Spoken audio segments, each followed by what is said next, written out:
পাঠ করছি অনীশ দেবের লেখা রহস্য গল্প পাখি ধরা। পরনের সাদা ধবধবে পাঞ্জাবির সঙ্গে এক মাথা সাদা ধবধবে চুল একেবারে মিশে গিয়েছিল। বৃদ্ধের শরীরটা ঝুঁকে পড়েছে অতি আধুনিক একটা টেপ রেকর্ডারের উপর। টেপ চলছে, শোনা যাচ্ছে নানা রকম শীষের শব্দ, মিষ্টি এবং কর্কশ সুর। পাখি ডাকছে। বৃদ্ধ তন্ময় হয়ে শুনছিলেন, হাতে খাতা পেন্সিল, নোট নিচ্ছেন, কখনো কখনো ঘাড় নাড়াচ্ছেন, আবার কোনো এক ফাঁকে পেন্সিল ধরা হাতে টান মারছেন শুভ্র চুলের গোছায়। তারপরে চশমার কালো ফ্রেম ঠিকঠাক করছেন। গুড মর্নিং গুপ্তা সাহেব। সকালবেলায় নকলি চিড়িয়ার ডাকে কোনো মৌজ নেই। ফিরে তাকালেন ডক্টর অশোকচন্দ্র গুপ্ত, সংক্ষেপে এসিজি। হাসলেন। সাত সকালে তার এই আস্তানায় হুটহাট করে ঢুকে পড়ে এরকম দোআঁশলা ভাষায় মন্তব্য করতে পারে মাত্র একজনই, ইন্সপেক্টর রঘুপতি যাদব। মুখের রেখা কাটকাট, চোয়ারে, গায়ের রং রোদে পোড়া, চোখ শরীরে বিঁধে যায় যেন, আর পুরুষালী মোটা গোঁফ। দেখে রঘুপতিকে যতই অপ্রিয় মনে হোক, এসিজি ওকে ভীষণ ভালোবাসেন। একসময় এসিজি ছাত্র ছিল ও। কথাবার্তায় রুক্ষ হলে কি হবে, মনটা বড় ভালো। আর কাজ পাগল। মনে পড়ে একবার একটা নির্বোধকে ঘুষের প্রস্তাব দিয়েছিল। ও হাসতে হাসতে জুজুৎসুর প্যাঁচ দিয়ে তার ডান হাতটা ভেঙে দিয়েছিল। বলেছিল, যার সব কাজই বাঁ হাতের, তার আবার ডায়ে হাতের জরুরত কি? খোলা জানালার পাশে টেবিলে কোকিল ঘড়ি। 9টা এখনো বাজেনি। ঘড়ির পাশে স্টেনলেস স্টিলের মোনালিসা ফ্লাস্ক।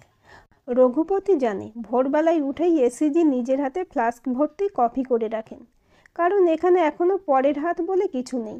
স্ত্রী মালিনী চলে গেছেন প্রায় 1 যুগ আগে, আর একমাত্র মেয়ে উর্মিলারও বিয়ে হয়ে গেছে গত বছর। অশোকচন্দ্র টেপ রেকর্ডার বন্ধ করে খাতা পেন্সিল গুছিয়ে রাখলেন তার পাশে। হাসতে হাসতে বললেন, বসো রঘুপতি। নকলি চিড়িয়ার ডাকে মৌজ না থাকলে কি হবে? আমার ফ্লাস্কের কফিতে থাকতে পারে। আজাকে দেখো। ছাপা কাপড়ে আবৃত বেতের চেয়ারে বসলো রঘুপতি যাদব। গায়ে এলিয়ে দিল শোয়ার ভঙ্গিতে। হেসে বলল, স্যার, পাখিতে কি মজা পান বুঝি না। মাঝে মাঝে ডাক শুনতে ভালো লাগে, তা বলে দিন ভোর কিচিরমিচির। এসিজি কাপে কফি ঢেলে এগিয়ে দিলেন রঘুপতিকে। তারপর ঘরের মেঝেতে সাজিয়ে রাখা বইয়ের কয়েকটা স্তূপকে সন্তর্পণে পাশ কাটিয়ে আর একটা চেয়ারে বসে পড়লেন। সাদা পাজামা টেনে ঠিক করে বললেন, তুমি বা চোর ডাকাত খুনে বদমাশের মধ্যে কি মজা পাও বুঝি না। পাখিরা তার চেয়ে অনেক ভালো। রঘুপতি যাদব কফিতে চুমুক দিল কয়েকবার। তারপর সিরিয়াস মুখ করে বলল, গুপ্তা সাহেব, আপনার জরুরি কাজে ডিস্টার্ব করলাম। এসিজি ঝুঁকে পড়ে রঘুপতির কাঁধ চাপড়ে দিলেন আলতো করে। বললেন, যা শুরু করেছি তা 1-8 দিন পরিশ্রমের ব্যাপার নয়, অন্তত 2 বছর লাগবে। কি কাজ? রঘুপতির কৌতূহল হলো, কপালে ভাঁজ পড়ে। এসিজি মাথার চুল টানলেন একবার, তারপর ঘরের ছাদের দিকে চোখ তুলে বললেন, বার্ড কমিউনিকেশন, পাখিদের ভাষা। কোন কোন পাখি কী রকম ভাষায় কথা বলে তাই বোঝার চেষ্টা করছি। যে টেপটা বাজাচ্ছিলাম সেটা গত সপ্তাহে সুন্দরবনের জঙ্গলে টেপ করা। এর মধ্যে রারি কিংফিশারের আওয়াজ শুনতে পেলে? রারি কিংফিশার? রঘুপতি জলদি চুমুক দিয়ে ফেলে কফির কাপে। তারপর উহ করে ওঠে। একটু সময় নিয়েও বলে, স্যার, আমি এদিকে এক ব্লাডি কিংফিশারকে নিয়ে ফেঁসেছি। গত কয়েক বছর ধরে প্রীতম দাস চৌধুরী বহু মছলি পাকড়েছে, কিন্তু আমরা ওকে ফাঁদে ফেলতে পারিনি। মছলি পাকড়েছে আর সটকেছে, সিধা নদগিয়ারা। এসিজি বাধা দিয়ে বললেন, রঘুপতি, জিভে আগুল দাও, বোঝাই যাচ্ছে তুমি ডিস্টার্বড। না হলে আমাকে ডিস্টার্ব করতে আসতে না। তাই এই প্রীতম দাস চৌধুরী লোকটা করেছেটা কি? খুন করেছে? রঘুপতি যাদবের কফিটা শেষ হয়ে গিয়েছিল। পাশের ছোট্ট টেবিলে কাপটা নামিয়ে রেখে বলল, এতদিন শুধু ওর খুন করাটাই বাকি ছিল, পরশু সেটা সেরে ফেলেছে। একটু থেমে কি যেন ভাবলো, তারপর বলল, বুঝতে পারছি খুনটা দাস চৌধুরীই করেছে, কিন্তু কি করে করেছে ধরতে পারছি না। লোকটা গহেরা পানিকা মছলি, গুপ্তা সাহেব। রঘুপতির মুখের দিকে তাকিয়ে অশোকচন্দ্র গুপ্ত ওর অস্বস্তিকর দুশ্চিন্তাটা অনুভব করতে পারছিলেন। ছেলেটা সত্যিই প্রাণ দিয়ে ভালোবাসে ওর চাকরিকে। লালবাজার ওর কাছে মন্দির, আর পুলিশি উর্দি ওর গর্ব। কিন্তু প্রীতম দাস চৌধুরী ওকে দুশ্চিন্তায় ফেলে দিয়েছে। এসএসজি কাশলেন, মাথার এক গোছা চুল ধরে টানলেন বার দুয়েক, তারপর বললেন, পেঁচার মতন মুখ করে বসে থেকো না রঘুপতি, আমি এখনো মরে যাইনি। I know how to catch a rare bird. হাসলেন এসএসজি, বললেন, একটা কথা তোমাকে তো সবসময় বলি, চেহারা আমার শার্লক হোমসের মতো নয়, সেরকম করে পাইপ টানতেও পারি না।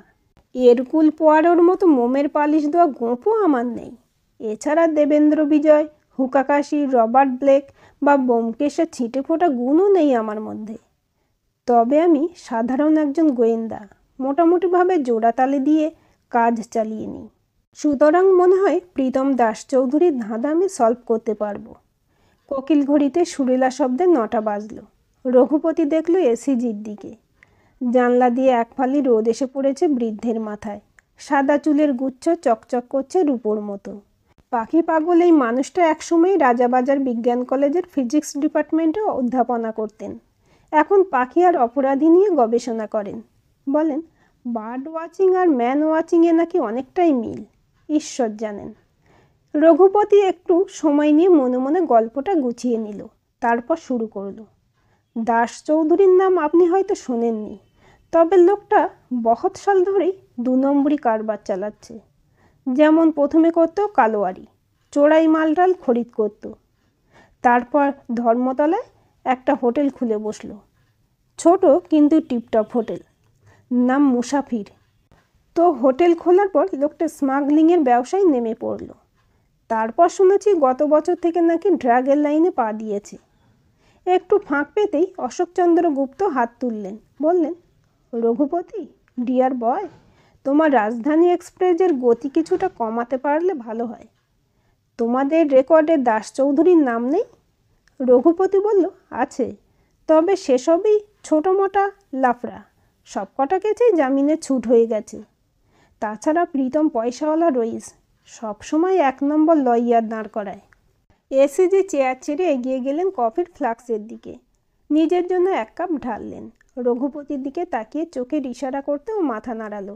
বিরক্তভাবে বলল, স্যার, আমি 2 রাত্রি ধরে ঘুমাতে পারছি না, আমার জান জ্বলে যাচ্ছে।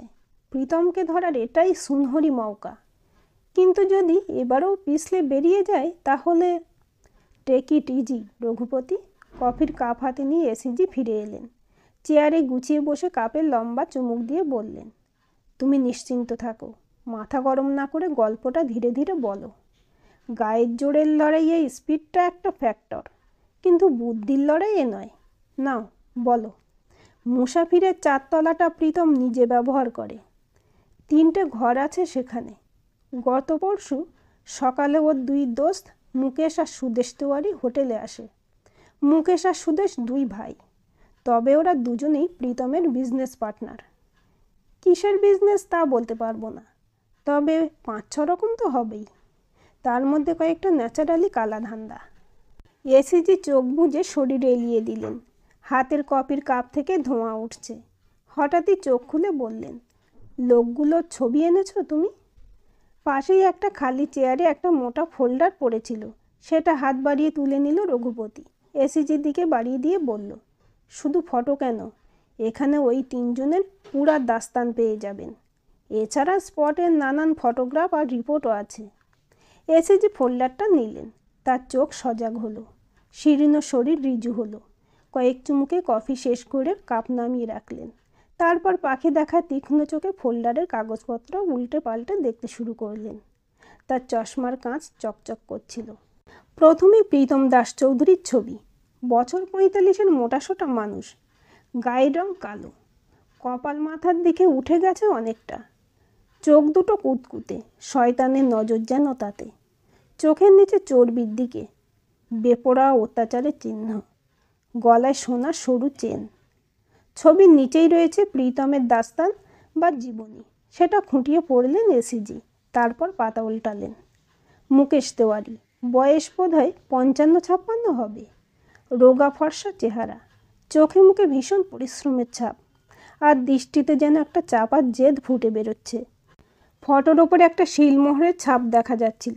সেটার কথা রঘুপতিকে জিজ্ঞাসা করতেই ও বলল, মুকেশ তেওয়ারি মারা গেছে গত পরশু। পাতা উল্টালেই ওর ডেড বডির ফটো দেখতে পাবেন। এই তসবিরটা আমরা ওর পাসপোর্ট থেকে কপি করেছি। এরপর সুদেশ তেওয়ারি, বয়সে দাদার চেয়ে অন্তত বছর 8-10 ছোট, চুল খাঁটো করে ছাঁটা, সরু গোঁফ, চোয়ালের রেখা উদ্ধত, চোখের নজর দাদার মতোই। ফটো দেখা শেষ করে অশোকচন্দ্র গুপ্ত বাকি রিপোর্টগুলোই চোখ বোলাতে শুরু করলেন। তারপর হঠাৎই চোখ তুলে রঘুপতির দিকে তাকিয়ে বললেন, না, তোমার ধৈর্য দেখছি নিতান্ত পলকা। রঘুপতি যাদব উসখুস করছিল, একটু অস্বস্তি বোধ করলো। সেটা লক্ষ্য করে এসিজি বললেন, ওকে রঘুপতি, তুমি গল্পটা বলে যাও, আমার কান মনোযোগ দিয়ে শুনছে। রঘুপতি একটা দীর্ঘশ্বাস ফেলল, তারপর আগের চেয়ে অনেক নরম গলায় এবং ধীরে ধীরে বলতে শুরু করলো। খোঁজ খবর নিয়ে যা জেনেছি, বিজনেসের ব্যাপারে মাথা বলতেছিল মুকেশ তেওয়ারি ডি। সুদেশ প্রীতমের প্রায় সমান উমরের হওয়ার জন্য দুজনে বেশিরভাগ সময়টাই ফুর্তি ফার্তা করে কাটিয়ে দিত। এবারে বিজনেসের কোনো কন্ট্রাক্ট নিয়ে বোধহয় লাফড়া হয়েছিল। তাতে হোটেলের চাকর বেয়ারা বহুত হল্লাগোল্লাও শুনেছে। মুকেশ তেওয়ারি চিৎকার চেঁচামেচি করছিল বেশি। মাঝে মধ্যে প্রীতম দাস চৌধুরী ওর গুস্সা ঠান্ডা করার কোশিশ করছিল। এসএজি ফোল্ডারের কাগজ থেকে চোখ তুলে বললেন, ঝগড়াটা হয় সন্ধ্যে 6:30টায়। রঘুপতি বুঝল গুপ্তা সাহেব রিপোর্টটা ধ্যান দিয়ে পড়ছেন। ও শুধু ঘাড় হেলালো, তারপর বলল, সে যাই হোক, মুকেশ তেওয়ারি অনেক মেহনতের পর ঠান্ডা হয়, কিন্তু রাত 12:30টার সময় সে মারা যায়। তখন ওর পাশের ঘরে বসে প্রীতম আর সুদেশ গল্প করছিল আর ভিডিওতে কি একটা সিনেমা দেখছিল। হঠাৎই প্রীতম একটা শব্দ শুনতে পায়, অন্তত স্টেটমেন্টে সেরকমই বলেছে। শব্দটা অনেকটা নাকি ধামাকার মতো, এই পটকা ফাটকা যেমন হয়। সুদেশ বলেছে সে কিছুই শুনতে পায়নি। অবশ্য বুঝতেই পারছেন সে হয়তো ঠিক বহাল তবিয়তে ছিল না, চোখে রং ধরে গিয়েছিল। তা আওয়াজটা হওয়ার সঙ্গে সঙ্গেই ওরা দুজনে ছুটে যায় পাশের ঘরে, দরজায় ধাক্কা দেয়, কিন্তু দরজা কেউ খোলে না। তখন প্রীতম চাবির ফুটোয় নজর দিয়ে দেখে, সুদেশকেও দেখায়। তারপর সুদেশকে বলে, চাবিটা ভেতর থেকে তালার গর্তে ঢোকানো রয়েছে। ইয়ানি অন্দর থেকে কেউ দরজা বন্ধ করে চাবি দিয়েছে। তারপর চাবিটা আর কেউ খুলে নেয়নি। এসিজি শব্দ করে ফোল্ডার বন্ধ করলেন, রেখে দিলেন পাশের টেবিলে। তার চোখে মুখে কৌতূহল ফুটে উঠল, কপালে 4-5টা ভাঁজ ফেলে বলে উঠলেন, ভেরি ইন্টারেস্টিং। তারপর তারপর রঘুপতি যাদব গালে হাত ঘষল, ঠোঁট উল্টে বলল, তারপর আর কি, ধাক্কাধাক্কি করে সুদেশ যখন দরজা ভাঙতে যাবে তখন প্রীতম ওকে থামায়, একটা দারুণ মতলব দেয়। কোথা থেকে একটা আকবরের পাতা এনে তার অর্ধেকটা দরজার নিচ থেকে ঢুকিয়ে দেয় ভেতরে। তারপর একটা কাঠ দিয়ে চাবির ফুটোর ভিতরে খোঁচা দেয়। ভেতরের চাবিটা শব্দ করে পড়ে যায় নিচে। তখন আকবরের পাতাটা টেনে নিতেই চাবিটা বেরিয়ে আসে ঘরের বাইরে। সেটা নিয়ে প্রীতম নিজেই দরজার তালা খোলে। তারপর হুড়মুড় করে 2 মক্কেল একসাথে ঢুকে যায় ঘরের ভিতরে। অশোকচন্দ্র গুপ্ত হাসলেন, কফির কাপ নিয়ে চলে গেলেন ফ্লাস্কের কাছে। কফি ঢালতে ঢালতে শীষ দিয়ে উঠলেন, যেন কোনো পাখি ডাকছে। তারপর আবার ফিরে এলেন চেয়ারে, পরপর 3-4 চুমুক দিলেন কাপে। এসিজির আচরণ দেখে রঘুপতি যাদব থেমে গিয়েছিল। চোখ বড় করে বলে উঠল, স্যার, मैंने कोई खुशी की बात सुनाया क्या? বেশ ইন্সপেক্টর সাহেব, বেশ। তবে তুমি থেমো না, প্লিজ কন্টিনিউ। এসিজির চোখে চাপা কৌতুক। রঘুপতি আবার দীর্ঘশ্বাস ফেলে বলল, রাম কি লীলা রাম হি জানে। তো যাই হোক, ওরা দুজনে ঘরে ঢুকে দেখে মুকেশ তেওয়ারি বিছানার কাছে একটা চেয়ারে কাত হয়ে পড়ে আছে। ডায়ে হাতে রিভলভার ঝুলছে আর বুকের বাঁদিকে গলি কি নিশান। খতম, ব্যাস। তখন প্রীতম দাস চৌধুরী তার দোস্ত সুদেশকে বলে মুকেশ তেওয়ারি সুইসাইড করেছে। বড়ি আফসোস কি বাত। তাতে সুদেশ তেওয়ারি হঠাৎই খেপে যায়। ও বলে, না, ওর দাদা খুন হয়েছে। তারপরও ঘরের সব কটা দরজা আর খিড়কি ভালো করে দেখে, লেকিন সব অন্দস্যে বন্ধ, একদম সিটকিনি লাগানো। গুপ্তা সাহেব, অন্য কোনো লোক যে মুকেশকে খুন করে হাতে রিভলভার সাজিয়ে দিয়ে পালিয়ে যাবে তার কোনো উপায় নেই।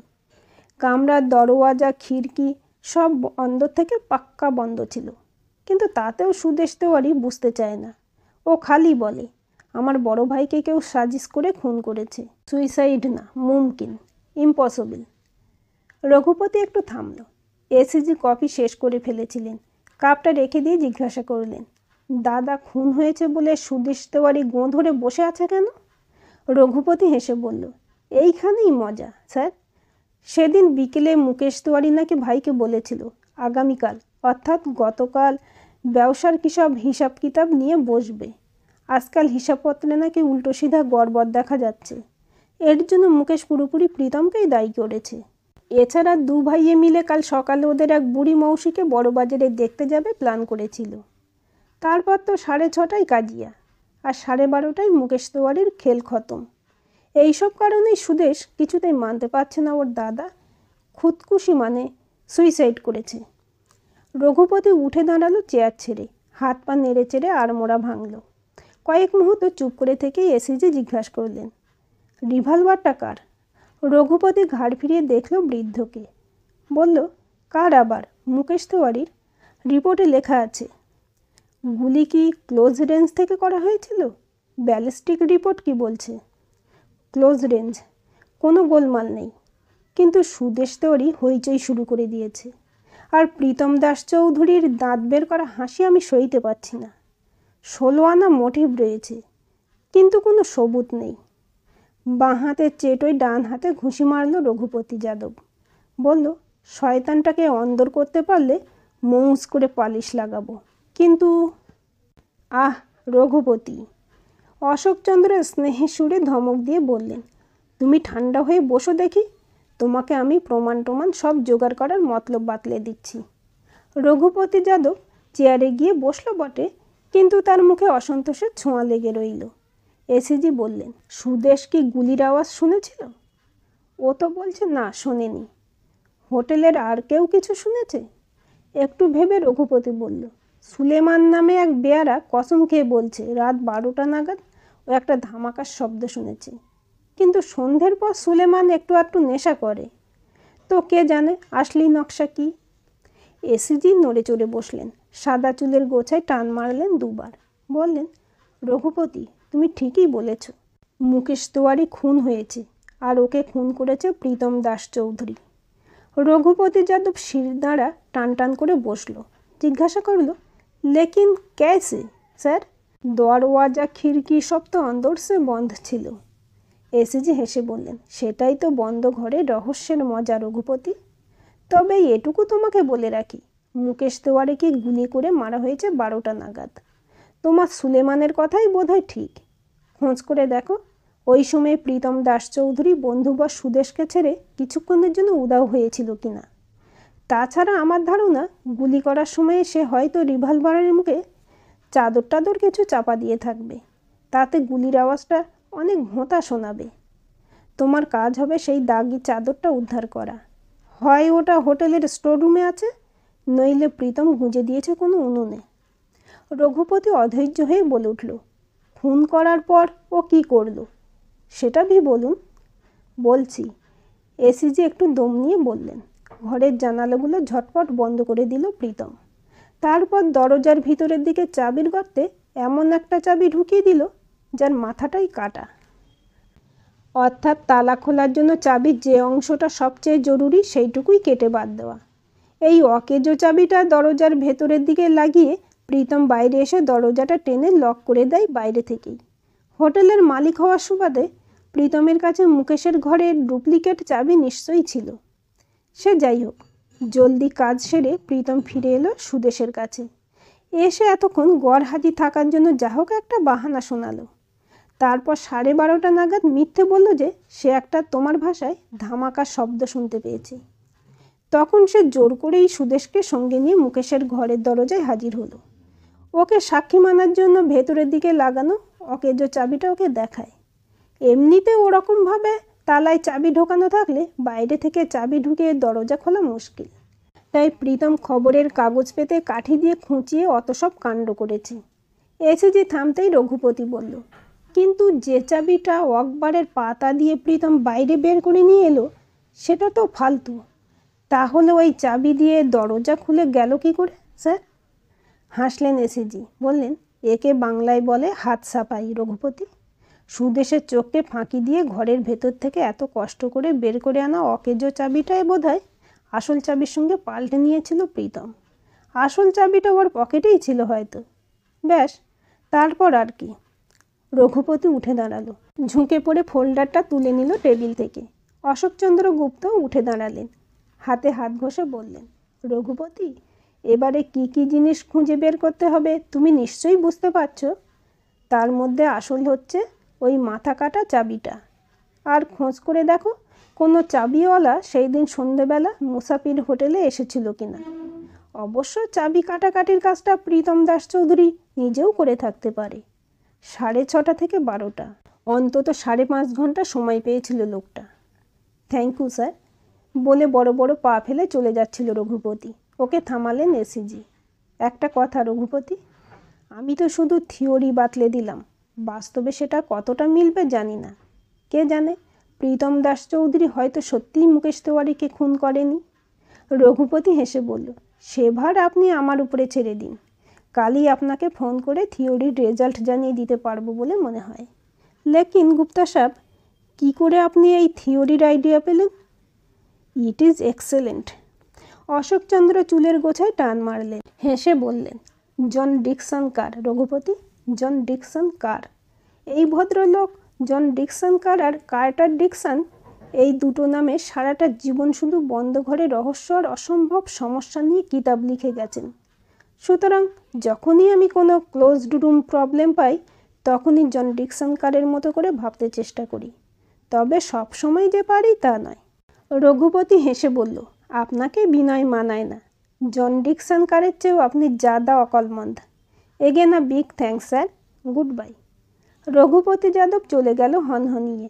অশোকচন্দ্র আবার টেপ রেকর্ডারের কাছে গিয়ে দাঁড়ালেন, টেপ চালু করলেন। নাম না জানা পাখিরা আবার মিষ্টি সুরে ডাকতে শুরু করলো। এসিজি তখন জানালা দিয়ে বাইরের রোদ দেখছিলেন। আজকের গল্পটি আপনাদের কেমন লাগলো কমেন্ট করে জানাবেন। ভালো লাগলে লাইক, শেয়ার, সাবস্ক্রাইব করবেন এবং নতুন ভিডিও আপডেট পেতে বেল আইকনটি ক্লিক করে রাখুন।